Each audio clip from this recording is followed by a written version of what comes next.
On a tous une passion.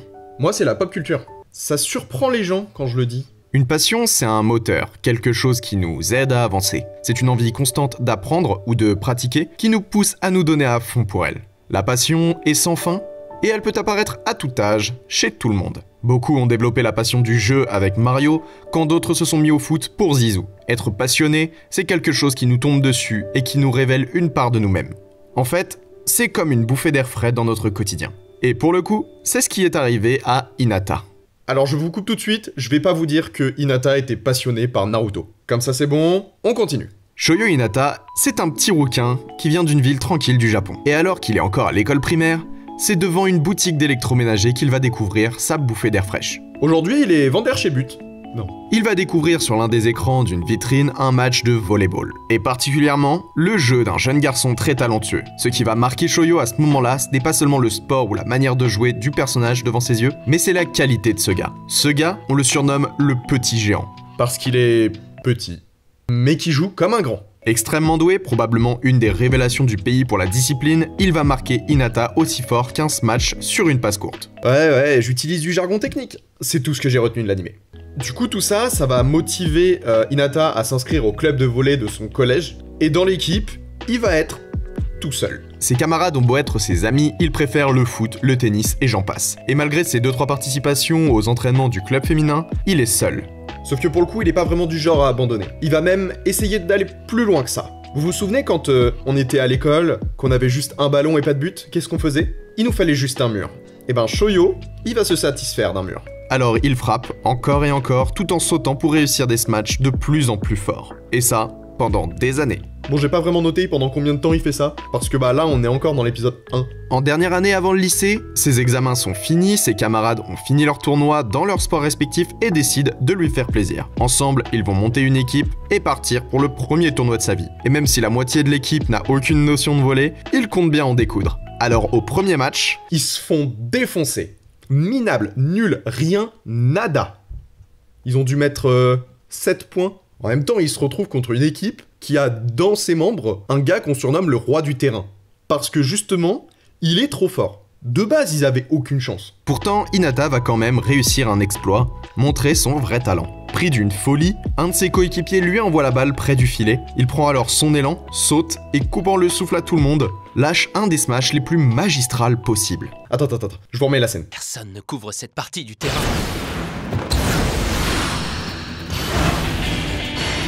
C'est tellement plaisant à voir. Bon, pour le coup, la balle est dehors et ça leur fait perdre le match. Mais quand même, c'était bien joué.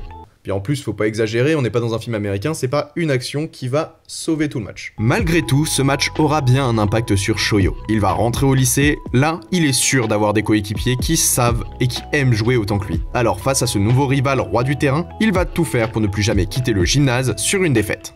Sauf qu'en fait, son rival va se retrouver dans la même équipe que lui, et ça va devenir son plus grand allié. Aujourd'hui, je vais vous parler d'un animé que je trouve extraordinaire, et que j'avais déjà mentionné dans la vidéo sur Violet Evergarden. Haikyuu, c'est une pépite d'animation. Un jeune talent capable de grandes choses qui va devoir apprendre à jouer, en plus de marquer, et qui prouvera que sa force n'est pas seulement dans ses sauts. Lui et son équipe, les Corbeaux de Karasuno, vont devoir se donner à fond pour montrer de quoi ils sont vraiment capables. Et tout ça pour être sûr de pas sortir du terrain sur une défaite. Allez, Shoyo, dessine-moi un corbeau.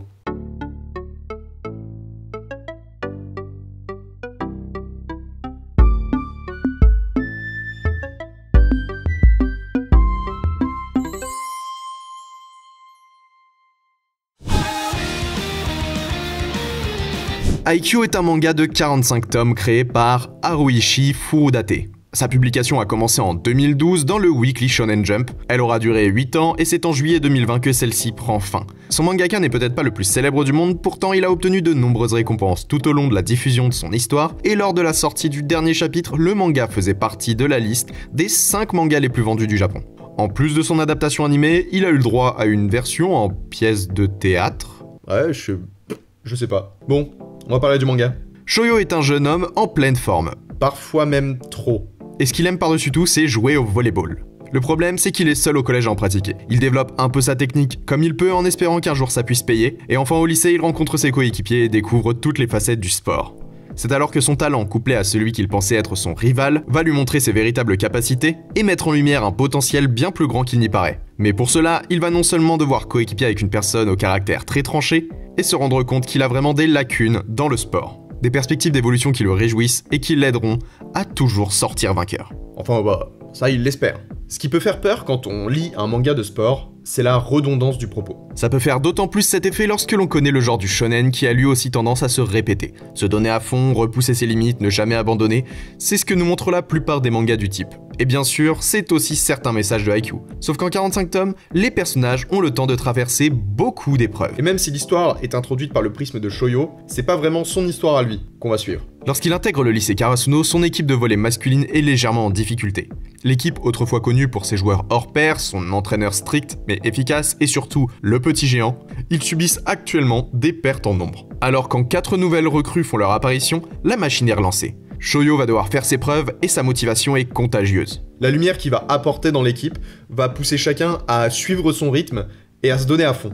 Haikyuu, c'est pas seulement un héros, mais une équipe. Des membres qui doutent, qui rencontrent des difficultés sur le terrain ou en dehors, et qui par la force des choses vont devoir malgré tout surmonter les épreuves. Ici, on nous parle de l'importance de bien s'entourer, de la confiance que l'on accorde aux autres. C'est vrai que sur un terrain, c'est difficile de comprendre que l'on ne peut pas tout gérer tout seul. Parfois, il faut accepter de laisser la balle pour la laisser aux autres, servir de leur pour la réussite commune. Aussi, on nous fait comprendre qu'être mis sur la touche n'est pas grave, que par moment il est important de prendre du recul sur les choses, de voir l'action sous un œil neuf pour comprendre, appréhender et adapter son comportement aux enjeux de la situation. Sans s'en rendre compte, chaque match de volley que jouent nos héros sont de véritables leçons de vie. En plus d'être des leçons de volley. Lorsqu'une action décisive survient et nécessite une concentration importante, un simple détail peut vous faire manquer votre coup. Heureusement, dans ces situations-là, le manga nous rappelle qu'être bien entouré peut nous sauver. Bon, évidemment, c'est une analyse hyper poussée du délire, ça reste du sport lycéen.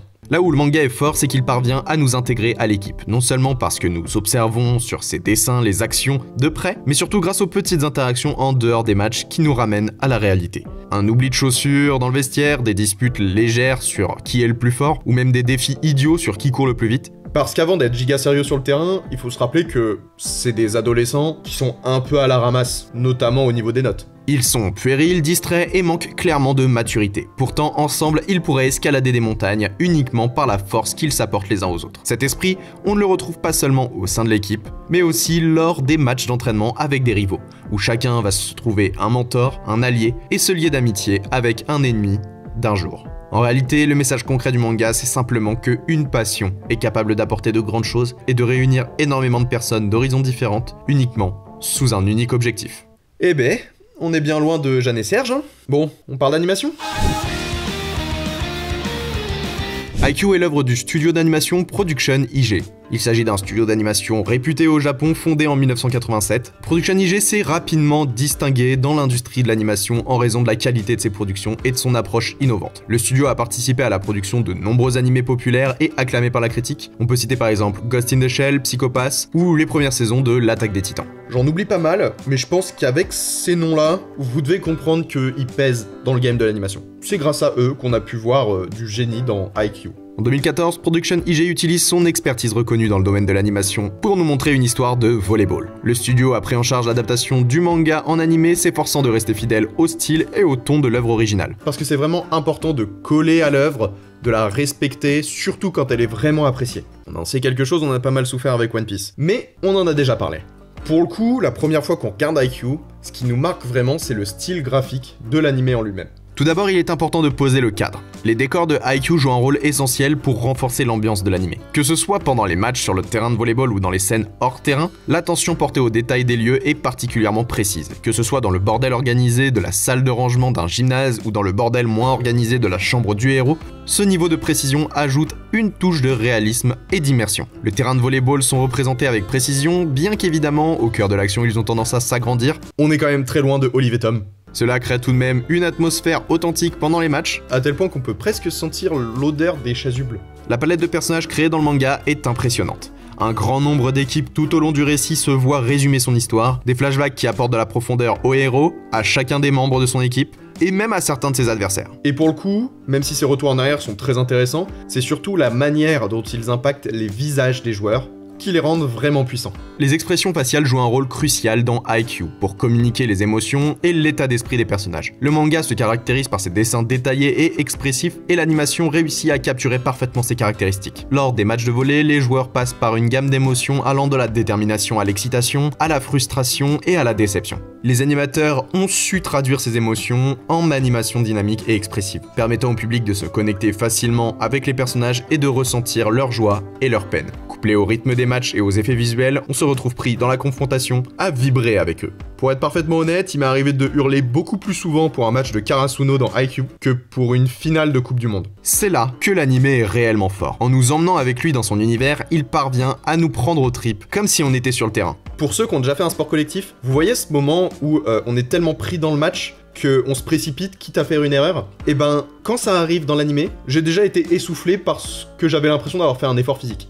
Et moi et les efforts physiques, pour ceux qui voient pas de quoi je parle, regardez Haikyuu, vous comprendrez. Cet aspect vivifiant est aussi dû à la dynamique des mouvements des personnages. L'animation est fluide, rapide lors des échanges de balles et des actions physiques intenses, et tout ça est dû à l'excitation et l'adrénaline qui est transcrite dans les images. Les mouvements des personnages, combinés aux angles de caméra qui montrent la grandeur d'un bloc, la rapidité d'une récupération ou la force d'un smash, donnent vraiment l'impression d'assister à un match de volley. C'est là que l'on se retrouve immergé dans le match. En plus, lorsque dans les moments cruciaux, Haikyuu utilise des ralentis, les émotions s'intensifient et créent une véritable tension dramatique. Les plans rapprochés sur les visages pendant les moments décisifs mettent en évidence leurs expressions et transmettent leur détermination. Ces mêmes ralentis qui appuient sur les enjeux décisifs et qui apportent une précision dans chaque détail des mouvements, traduisant de l'importance des actions sur le terrain. Même quand je reparle là, j'ai des frissons. Tout ce travail graphique est soutenu par une parfaite utilisation des couleurs claires et intenses. Quand je dis clair et intense, je veux dire le personnage principal a des cheveux orange.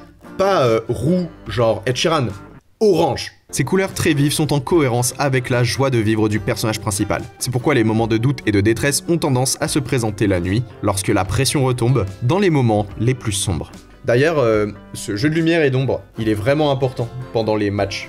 Les effets de lumière et d'ombre jouent un rôle crucial, car ils apportent de la profondeur, du réalisme et de l'émotion aux scènes animées. Lors des moments intenses de matchs de volleyball, l'éclairage peut être utilisé pour amplifier la tension et l'excitation. Par exemple, en utilisant des ombres marquées et des lumières vives, les moments de suspense et de confrontation entre les équipes peuvent être rendus encore plus dramatiques, intensifiant ainsi l'expérience visuelle. La vitesse du ballon, les déplacements rapides, l'éclairage du terrain sont souvent puissants et on retrouve tout ça dans la réalisation. Lorsque les joueurs effectuent des smash ou des réceptions, l'éclairage est ajusté pour souligner les mouvements rapides et fluides, mettant ainsi l'accent sur l'athlétisme et l'effort physique impliqué. La lumière va venir divinifier les compétences des joueurs. Alors, je sais pas si le mot divinifier existe réellement, mais j'ai rien trouvé d'autre qui voulait dire qu'ils étaient forts comme des dieux. Tout ça pour dire qu'ils sont capables de faire des sauvetages in-extremistes qui sortent de nulle part. Les effets de lumière et d'ombre sont essentiels pour donner des impressions de volume dans l'animation. Évidemment, ça aide énormément à la spatialisation des joueurs sur le terrain et donc à la compréhension des actions. Et pour le coup, les enjeux de la lumière, ça fait aussi écho à ce qu'on avait déjà dit dans des précédents Dessine-moi. La lumière est un enjeu majeur pour la vivacité de l'animation. Et l'ombre peut même rendre un personnage, aussi sympa soit-il, légèrement flippant. Il y a une mouche. Nique ta race, la mouche? Non, je vais pas repartir sur ça. Évidemment, ils servent aussi à guider le regard sur des éléments spécifiques, des scènes, mais aussi maintenir l'attention sur l'animé. C'est l'une des choses les plus importantes pour rendre un plan fixe marquant. L'utilisation stratégique des effets lumineux peut mettre en avant des moments clés tels que des réactions faciales de personnages ou des moments de tension, attirant ainsi le regard du spectateur vers ce qui est réellement important dans l'histoire. Cela contribue à maintenir l'engagement du public tout au long de l'animé. Dans Haikyuu, ces effets sont utilisés de manière experte pour enrichir l'expérience visuelle, ajoutant ainsi une couche d'immersion supplémentaire et contribuant à l'attrait global de l'animé. Et maintenant, il me reste une seule chose, enfin deux en fait, que je peux regrouper ensemble, dont j'aimerais parler. Je vous en avais déjà parlé dans une ancienne vidéo à ce moment-là.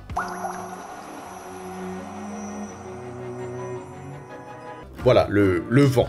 Le vent dans Haikyuu, c'est extrêmement important, et c'est ce qui permet de faire en sorte que l'animation passe de vraiment très bonne à juste extraordinaire. Lorsque les personnages de Haikyuu se déplacent rapidement sur un terrain de volley, notamment lorsqu'ils s'apprêtent à frapper la balle, des lignes de vitesse et des courants d'air sont souvent dessinés autour d'eux. Cette manière de faire le vent donne l'impression des mouvements rapides et dynamiques, amplifiant ainsi l'effet de vitesse et l'agilité des joueurs. Même lorsque la scène les montre au ralenti, par exemple lorsqu'un joueur effectue un smash puissant, les lignes de vitesse autour de la balle et du personnage renforcent l'impact de l'action et donnent une sensation de mouvement explosif et impactant. Là, on est sur une manière de représenter le vent vraiment très différente de plein d'autres animés. Par moments, ça va juste servir à créer un petit mouvement régulier, Alors qu'ici, le vent va vraiment venir servir le propos. Pareil, au début, je vous parlais du fait que la passion était une véritable bouffée d'air fraîche, et ben ça, on le comprend grâce au vent justement. Lorsqu'un personnage est marqué par une action ou par le talent d'un joueur, on ressent son bouleversement. Il reste figé sur place sans pouvoir rien faire et se prend un vent de face comme une déferlante d'oiseaux. Ou comme un battement d'ailes de corbeau. Le vent rend plus vivaces les actions, fait bouger les maillots sur le terrain, les herbes lors des scènes extérieures et nous révèle la véritable intensité d'une scène. Outre l'utilisation de celui-ci, IQ utilise également des effets visuels liés à l'humidité et à la transpiration pour renforcer l'idée des efforts physiques intenses des personnages sur le terrain. Lorsque les joueurs sont engagés dans un match exigeant, ils transpirent abondamment et cet élément visuel est dépeint de manière réaliste sur l'animé. La transpiration qui coule sur le visage des personnages et qui ruisselle pendant tout le match montre clairement les efforts qu'ils déploient pour atteindre leurs objectifs. Ces gouttelettes servent le reflet des lumières, comme nous en parlions plus tôt, et nous permet de montrer la fatigue apparaissant et la difficulté d'un match tendu.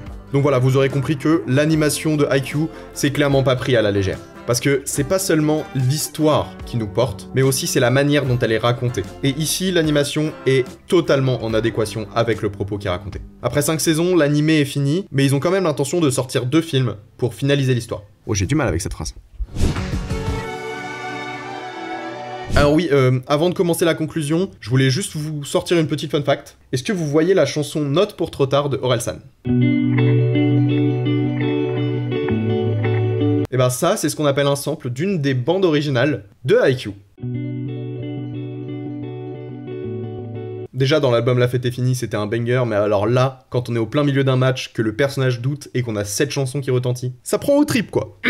IQ est un exemple d'animation intéressant pour plusieurs raisons. C'est d'abord la combinaison des différents éléments pour offrir une expérience de visionnage immersif qui prône. L'anime réussit à rester fidèle au manga original tout en adaptant l'identité visuelle et sonore pour enrichir l'histoire. On démontre la compétence du studio Production IG dans l'adaptation d'un matériel de base en série animée. Les fans du manga apprécient souvent la fidélité de l'animation tandis que les nouveaux spectateurs découvrent l'univers de IQ avec une qualité visuelle élevée et une narration engageante. En plus que l'on connaisse ou non le volleyball, on est pris dans le sport. Je veux dire, à la fin de la saison 1, j'étais vraiment à ça, de m'engager dans un club de volley. Et peut-être de passer pro, ouais. Encore une fois, le style graphique de IQ est détaillé et expressif. C'est ce qui donne vie aux personnages et au match. Les expressions, les mouvements fluides et les décors bien conçus contribuent à créer un monde réaliste, émotionnellement riche. Le style visuel est vraiment unique et c'est là-dessus que l'anime va réussir à se démarquer et à nous captiver dès ses débuts. L'anime réussit à transmettre les émotions des personnages avec force. Les moments de victoire, de défaite ou de frustration, et même d'espoir et de détermination, sont représentés de manière sincère et touchante. Les thèmes musicaux puissants renforcent l'immersion émotionnelle, permettant aux spectateurs de se connecter de façon continue aux personnages et de partager leurs émotions.